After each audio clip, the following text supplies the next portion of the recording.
Baseball versus common sense was the meme I read today. 1, 2, 3, 4. And common sense got better of baseball, at least for the first Ashes. However, after the loss, Stokes and I haven't heard McCullum say anything about it, but the captain still maintains that they'll continue playing game with the same attitude and uh, baseball way of cricket. They'll keep on continuing. I must say it's at least making the game more fascinating and making it more interesting than ever before. So I think for that alone, the English cricket team, management, captain, everybody deserves a huge round of applause and a huge credit for that because they are keeping Test cricket alive in that way, in their own way.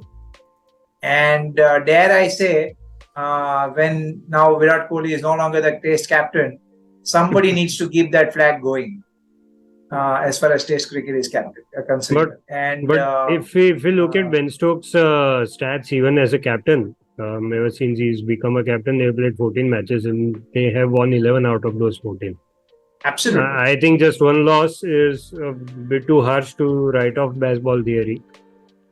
Not at all. Not at all. See, had the declaration not been done on the first day, there are many controversies and there are many negative statements being passed on about that declaration, whether he should have done it or not. But had he not done it, I think this test would have gone in a tame, dull draw. True. Because there were 2 rain interruptions in this match, and see, the match concluded with just 4 to 5 overs to spare, right? Not more. And to take a test match on a 5th day, last innings and the last session, and just 5 overs to spare, the declaration was just timely, is what I feel. And yes, Australia won, but just to take a slightly different take, of course, it doesn't matter. At the end of the day, victory is the victory, is what counts. And the scoreboard will read 1-0 after the first test. But if you look at the number of contributions from team perspective, there were more players probably contributing as far as England is concerned. Australia had probably 3-4 people contributing to the entire cause. Whereas England probably had more contributors overall. And at the same time, England also missed out on some opportunities. I think there were at least 2 missed stumpings, couple of drops. A lot of missed chances. Lot of missed chances. Yes. So that must have that definitely cost them dearly. Yeah, so Bazbal, I think, would have again proved the right theory here, and they might have won these test matches. But then if you look at the missed chances, had it not been for those, of course, we feel Bairstow was picked ahead of Foakes in this match. It was his comeback match, and he was absolutely phenomenal with the bat in the first innings, but with the gloves, not so much. I think they did miss Foakes at some point in this test. Yeah. And I have one more question for both of you.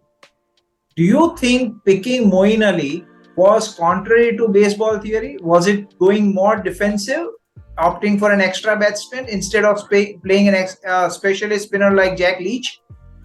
But Jack Leach wasn't available. Jack Leach is injured, Pavik. Yeah. No, I'm saying any other specialist spinner.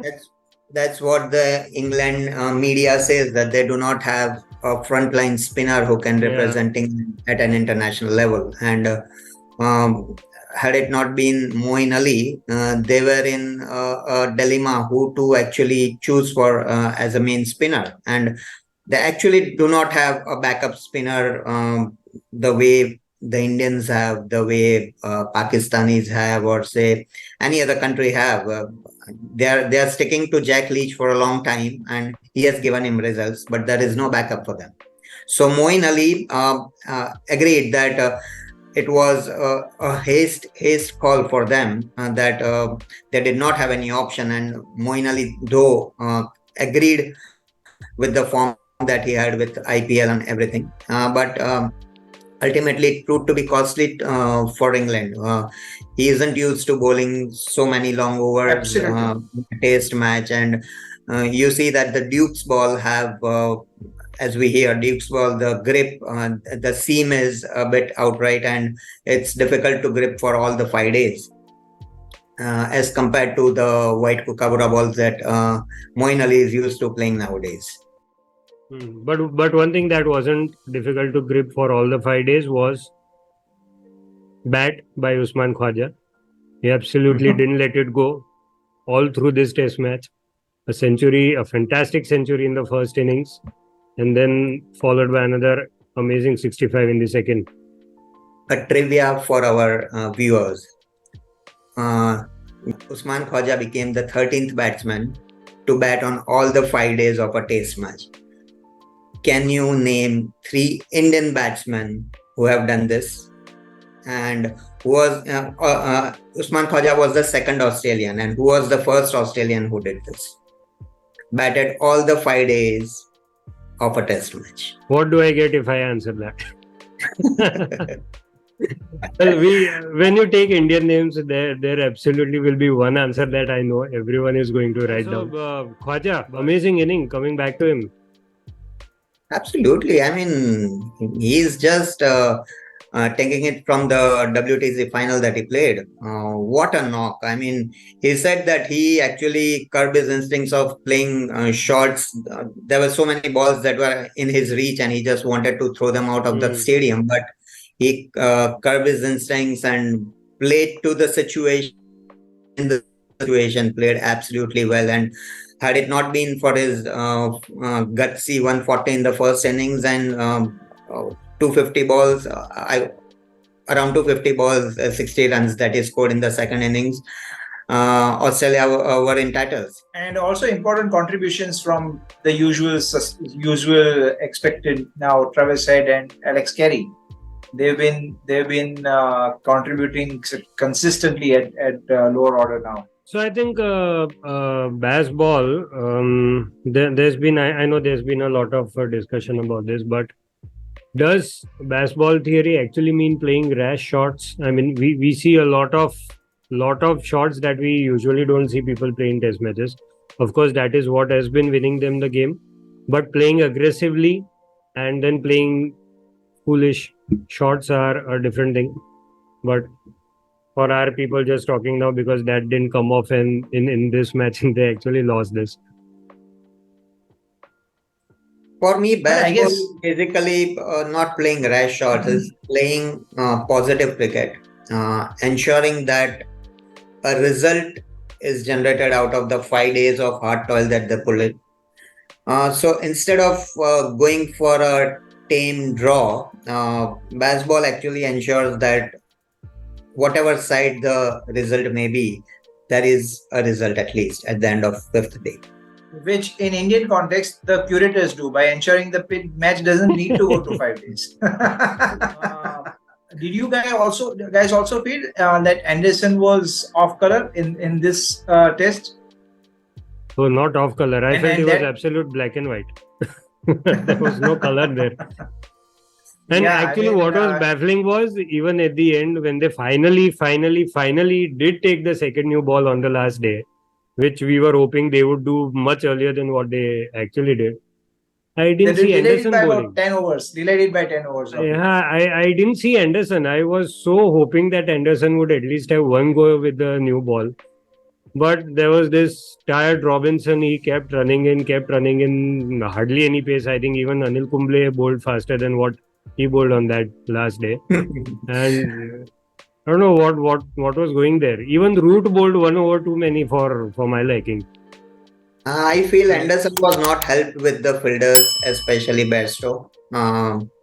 Had it been Bairstow at his best, Khwaja wouldn't have scored the 65 that he scored in the second inning. In the very first over, he just nicked.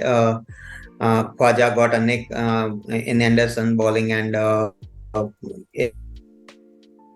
in between the first slip and keeper, though the catch was of the keeper, Bairstow didn't react in time.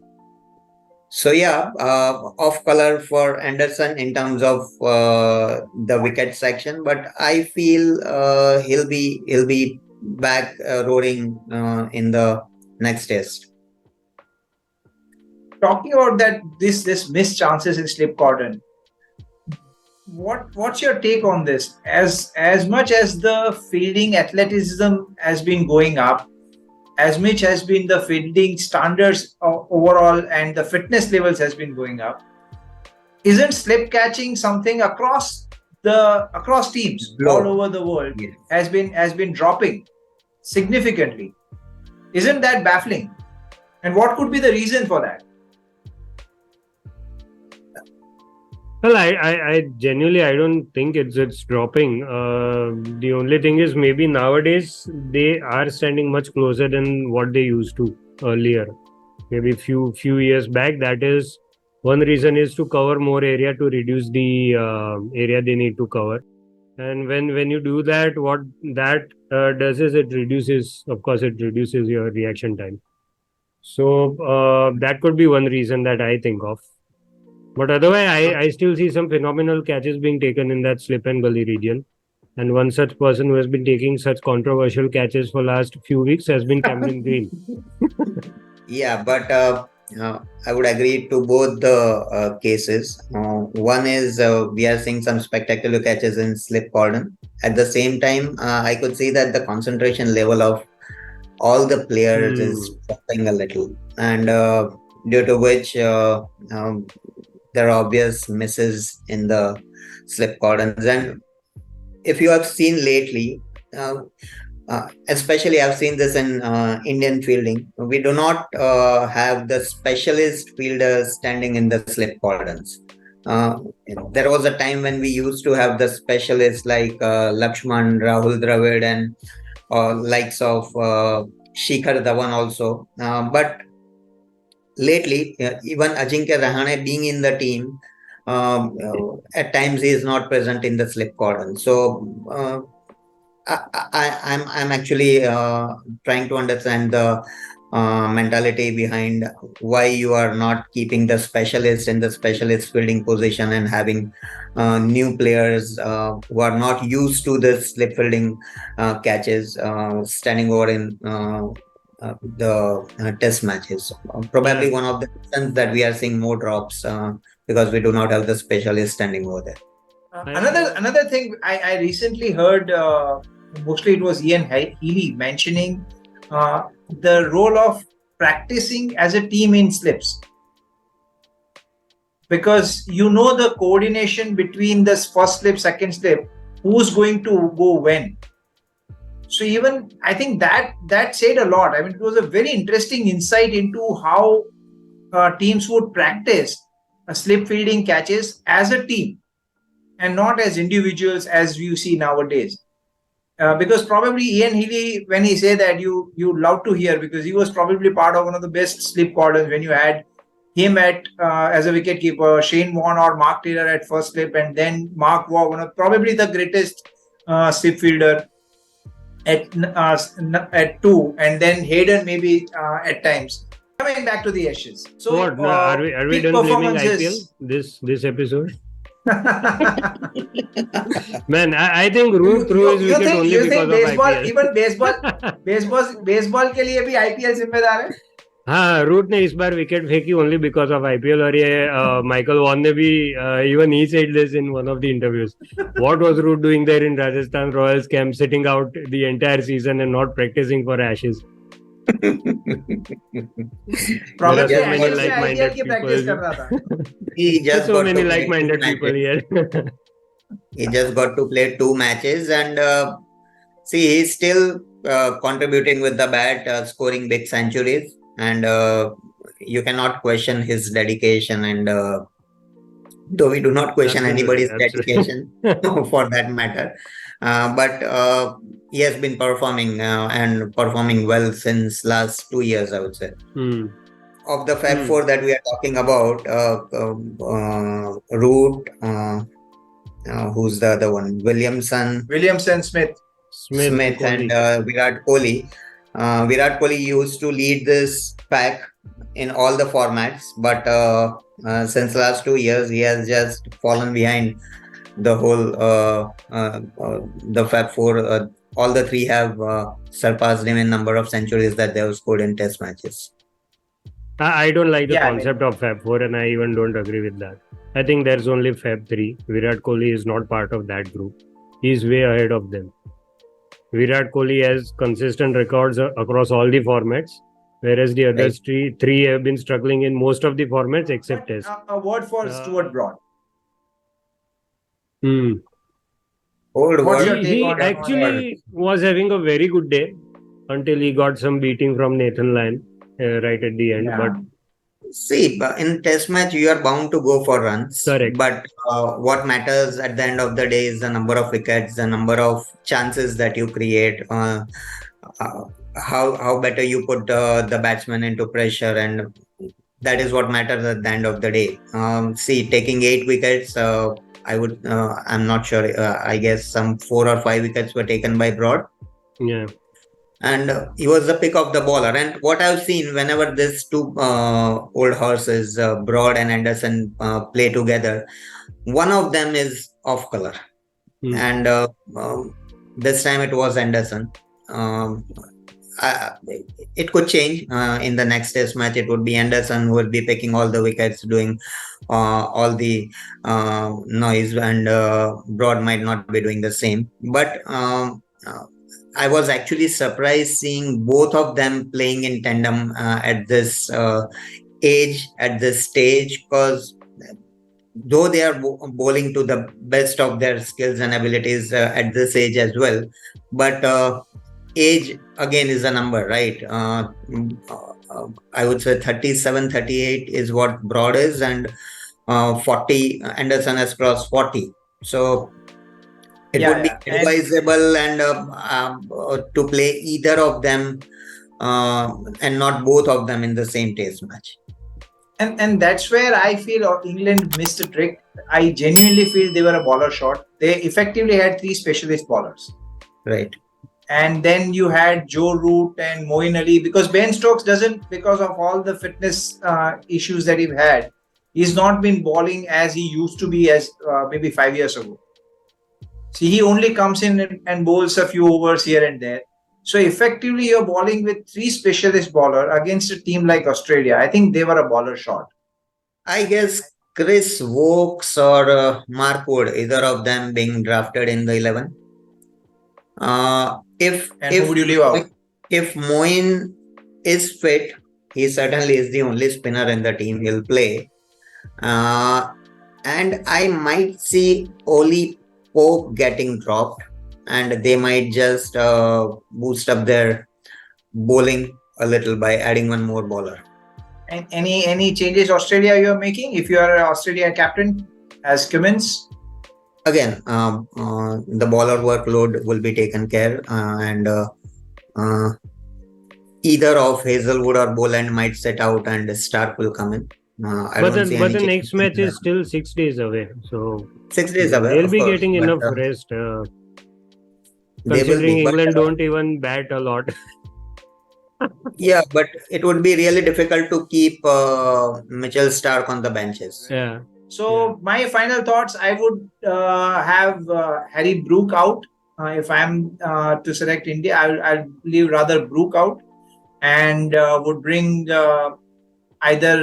preferably Vokes, Chris Vokes, because sheer talent in terms of wicket taking abilities, and also he can bat. So he adds, he serves both the purpose, which would suit England's style of play. Right. And Australia, I would not see a change. I don't think they'll be. I think they'll be going with the same 11. You're still carrying Bairstow as a keeper with you after Yeah. all the debacles and the fumbles and the drops and the misses. Because you can't drop Bairstow, the batsman. And, yeah, but Bairstow does drop the batsman. Yeah, that's true. But I don't think they'll leave Bairstow. That's just not happening. If Ben Foakes has to come, he will have to come at a cost of some other batsman. Maybe then they will have to leave both Oli Pope and Brooks out, and bring because they'll need one more bowler. That is otherwise they're going to struggle. I don't think Moeen Ali is fit enough to bowl 30 overs a day. I believe Moeen Ali goes out now. I think it's time to retire for him. But and probably England will just go all out pace now for rest of the series, and Root being the only whatever WW spinner that they have. Otherwise, Robinson can also bowl at that pace, so that shouldn't be a lot of issues. But yeah, I think major change should be Folks getting in a place. Bairstow doesn't lose his; he stays as a batsman, and maybe Foley Pope or Brook, one of them will have to take that. Will have to leave. But Folks is not a part of 15 at the moment, and oh, is it? He's not even there in the squad. no, Then who's the backup keeper? there's no backup keeper. They are playing in England, so they don't have a backup keeper. It's Bazbal. They don't need backups. So then maybe Moeen Ali injured goes out of the squad completely, and that makes place for Folks. All right, Ashes on the line for England. Final call predictions. What it's going to be? For me, it's going to be 3-2 England. Oh wow! That's bold. Yes. But we just wanted you to predict the next bet, not the entire series. No, I'm happy with the series too. Okay, I think it is going to be 2-0 next. Australia is going to pull up one more. That is fantastic. I think it's going to be England will come back, and we'll have a 1-1 at the end of next match, and then it will be. I'm even with Bazball and everything. I'm hoping to see out a good old-fashioned draw here, at least one match, and then the rest they can fight like cat and dog for the rest. But I hope it goes 3-1 England's way. And just something for viewers, Australia. Whenever they've traveled to England in the last few years, they haven't won there. But when the last time they traveled to England, they did something which they haven't done in a long time, and that is they've drawn the Ashes there. This could be a resurgence for them if they win the Ashes this time. And with that, I think we would like to wrap today's episode. It was a fantastic match, and I hope we get to see similar matches for rest of the series. Don't forget to share, like, and subscribe the videos. That's what keeps our channel going and growing. And we'd love to hear your feedback also on the Ashes. If you have any tactics that you want us to inform McCullum and Ben Stokes, then do let us know in comment section. We'll surely get the message through. Yeah, I guess that's it. Till we meet again. Goodbye. Take care. 1,